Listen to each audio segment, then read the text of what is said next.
waaw Papa Alassane Dia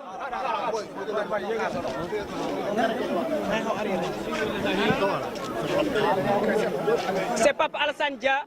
responsable des jeunes à Bokhol.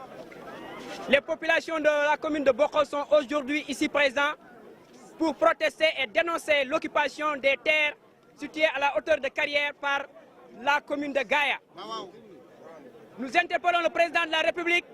à revoir le rapport qui a permis de signer le décret de 2008. C'est un rapport qui a été truqué,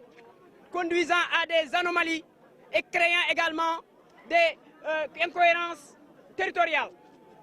Nous, jeunes de Bokhol, aujourd'hui, nous ne pouvons pas admettre que la commune de Gaïa puisse traverser les 700 hectares de terre appartenant à nos parents paysans, traverser la forêt classée de Bokhol, traverser la route nationale pour venir prendre une partie de terre située dans le village de Méry qui s'appelle Carrière. Ça, nous ne l'admettrons jamais. Aujourd'hui, les populations de Carrière sont là et tous les chefs de village de la zone de Méry sont là et se disent prêts à tout. Suite à l'alerte que nous avions lancée en 2017, l'État du Sénégal avait envoyé une commission qui était venue constater et faire des enquêtes sur le terrain et par la suite avait demandé aux deux parties d'arrêter leurs activités sur ce territoire.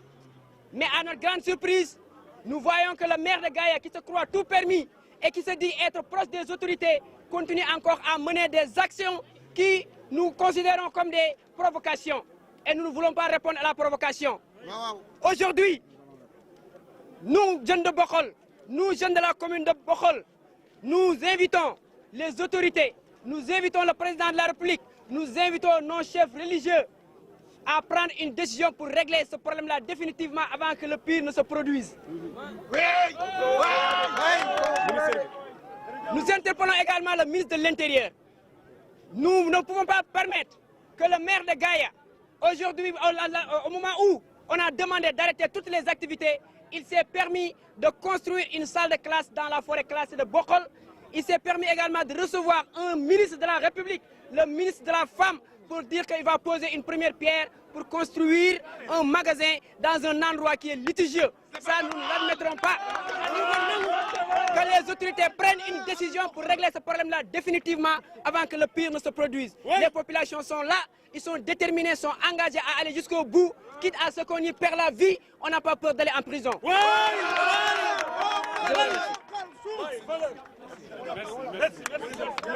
Coordinateur Rawane Ndiong, coordinateur collectif de lutte contre les intérêts de la commune de Bokhol. Tay nak li xew lu reuy mo xew parce que commune de Bokhol mom lañu togn fa togn man yam lan mo xew moy commune Gaïa par le biais de leur maire Abdou Khader Ndiaye mo fekk suñu ay souf bëgg nu jaay doole lan bo xew zone mairie dëkk bu ñuy wax Carrière nga xam ni ci Bokhol la bokk Carrière seen ay tool ci Bokhol la bokk Carrière seen ay armel ci Bokhol la bokk Carrière ci Bokhol la ñuy jullee aljuma nu na Carrière noo bokk lépp moom la Gaïa jógee à 7 kilomètres commune Gaïa jógee fa ñëw bëgg jël Carrière boole ko ci seen suuf mieux que ça commune Gaïa romb na 700 hectares yi nga xam ne suñu bàyyi ñoom ñoo ko lege ñoo ko xeexal ba ñu mën ci di bay tey suñu teraanga nekk ci li xew tey bu jàllee mooy 700 hectares yi dañ koy ñàkk lan boo xew tey mooy commune Gaïa dana traversé forêt ba nga xam ne 290 hectares la forêt boobu ci commune Bokhol la nekkoon commune Gaïa jéggi na ko jéggi la route nationale numéro 2 pour ñëw ci village bu ñuy wax Carrière ni ñoom ñoo ko moom tey boo demee Carrière dëkk boobu te bokk ci zone mairie Carrière mairie Bokhol moo fa def jàkk mairie Bokhol moo fi indi adduction d'eau mairie Bokhol moo fi indi électrification dama ne loolu nag su xewee population yi dañu génn tey 42 villages ñoo daje fii ci Bokhol 42 chefs de village ñoo ngi nii taxaw l'ensemble des jeunes de la commune de Bokhol sont là déterminés derrière tous pour combattre une injustice pour combattre li nga xam ne mooy li jaaduwul mooy suñu suuf bu ñu bëgg a nangu kon nag dam ni jot na ñu yëglu bii mooy deuxième fois ñuy yëglu woon nañu 2017 ñu indi benn commission ni nanu dalandi ñu gis maire Gaïa lu mu def mooy dem jël ministre de la femme Ndeye Saly Dieng mu ñëw poser première pierre ci suuf si nga xam ne dafa am litige dafa am ay jafe-jafe dama ne loolu c'est anormal et loolu noo ngi accuser le sous-préfet le préfet en question parce qu'il n'avait pas le droit d'accepter loolu c'est une injustice li xew nag mooy population Bokhol déterminé te du ñu arrière te noo ngi yëgal le sous-préfet di yëgal le préfet di yëgal le ministre de l'intérieur Aly Ngouille Ndiaye di yëgal le président de la République monsieur Macky Sall une prochaine fois je pense la guerre elle est inévitable population Bokhol déterminé wuñu prochaine fois marche bi kenn dootu ko defee fii fële lañ koy defee bu dee daa am ñu dee bu dund daa am ñu dund et li wóor ba wóor mooy Bokhol du bàyyi benn mètre ci suufam muy dem ci commune Gaye loolu Gaye yebeewum ñun noonu